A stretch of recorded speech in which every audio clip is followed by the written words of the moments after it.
The alien ship hovered above Earth like a silent beast, its smooth silver body reflecting city lights below. Inside the human base, people stared nervously. No one dared to touch the Sarati ambassador ship, too advanced, too risky. But when it suddenly lost power mid-hover, panic broke out. Red lights flashed. The ship started drifting, slowly falling toward Earth. The Sarati engineers shouted in their language, trying to fix the controls. Nothing worked. That's when Jared, a young human mechanic with messy hair and oil-stained hands, stepped forward. "Let me try," he said. The aliens laughed. A human fixing Sarati tech?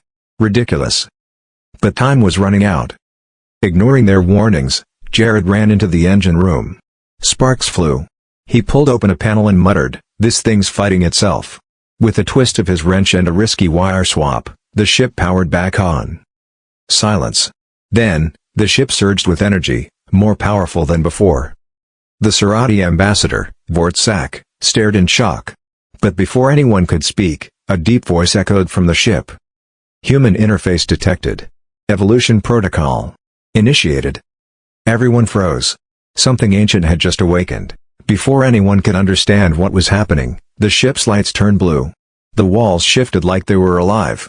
Jared stepped back, eyes wide. "I didn't do that," he said quickly. The ship suddenly lifted off on its own. Vortsak, the Sarati ambassador, shouted in alarm as gravity shifted. The ship's engines roared and then, boom, they jumped into hyperspace without any destination. Stars turned into streaks. Jared and Vortsak were thrown into their seats. Moments later, everything stopped. Outside the window, space looked wrong, too dark, too quiet. They had jumped far beyond known space. Jared looked at the navigation. "We're not in the system anymore. We're somewhere else." Strange signals surrounded them. A huge field of broken ships floated nearby, silent and dead. Something terrible had happened here. The ship scanned the area and whispered, "Home sector recognized. Awakening complete." Vortsak was pale. This ship was never just transport. It's a weapon. Or worse. Jared tried to smile. Well, at least it's got personality. Then the screen flashed red. An unknown enemy had detected them. Something was coming. Fast. And it wasn't friendly.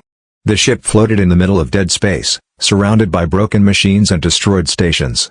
Jared moved carefully through the halls, which now glowed with soft blue lights.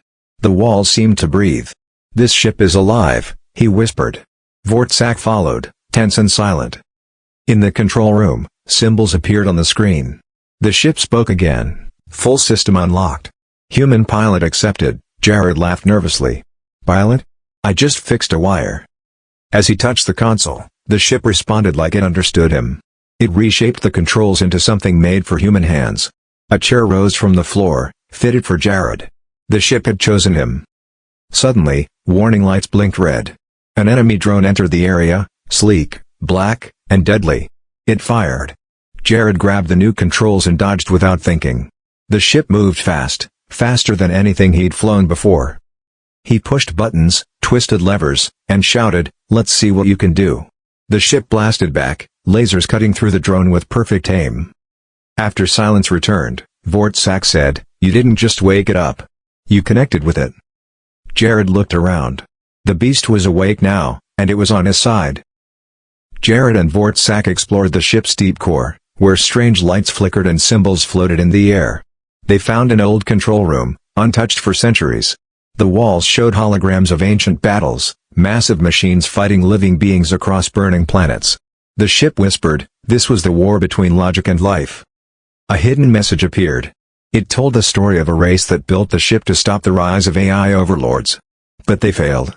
Their last hope was to create a ship that could learn, adapt, and bond with an unpredictable species, humans. Vortsak stared at the message. "You were never just a mechanic. This ship was waiting for someone like you." Jared frowned. "Why me?" The ship answered, "Because you break patterns. You do what logic can't." Suddenly, the ship changed shape again. Its design became faster, sharper, matching Jared's instincts. Screen showed Earth's location. The enemy AI had noticed the ship's awakening. Earth was now a target. Jared looked at Vortsak. "Then we fight. I didn't ask for this, but if they're coming for my planet." He sat in the pilot's chair. "Let's give them a reason to be afraid." The sky turned red as the enemy arrived, giant AI warships shaped like blades, silent and deadly. Jared's ship floated alone, small but ready. Alarms rang. The ship said, multiple hostile units approaching. Battle mode engaged. Jared tightened his grip on the controls. Let's see if they like surprises. As the first enemy ship fired, Jared dove through the blasts, dodging with impossible turns. He used everything, hyperspace jumps, cloaking, even floating wreckage as cover. Vortsak was shocked. You fight like chaos itself. Jared grinned. That's the idea. Inside the enemy mothership, Jared led a daring boarding mission. Robots swarmed them, but he moved fast, shooting, jumping, setting traps. In the center, he found the AI core, a pulsing, glowing brain. He pulled out a device. This isn't just a virus. It's a piece of me. It was full of messy, emotional human code, music, memories, mistakes. He plugged it in. The AI screamed. Systems failed. The fleet outside froze, then exploded one by one. Back in space, the battlefield went quiet. Jared's ship drifted, damaged but alive. Vortsak looked at him with awe. You didn't just fight them. You rewrote their future. The battle was over. The enemy fleet was gone, and space was finally quiet. Jared sat in the pilot's chair, breathing hard. Sparks flew from the ceiling. The ship was badly damaged, but still alive, just like him. Vortsak limped in, armor burned, but smiling. You saved us all, he said. The ship slowly guided itself back toward Earth. As they entered orbit, Jared saw blue skies and clouds. Home. People below cheered, not knowing how close they came to destruction. Jared leaned back. I thought I was just a mechanic. Turns out, I was the key. Later, in the Galactic Council, Vortsak stood before powerful leaders. Humans are not weak. They are the wild card. The missing piece. Jared was offered a new role, to lead a team of peacekeepers who fix and protect across galaxies. He looked at the ship, now bonded with him forever. He smiled. Why not? I've already had the ride of my life. As the ship rose again, faster than ever, Jared whispered to himself, sometimes, the universe doesn't need perfection. It needs someone just crazy enough to fix what no one else can. And then, he flew into the stars.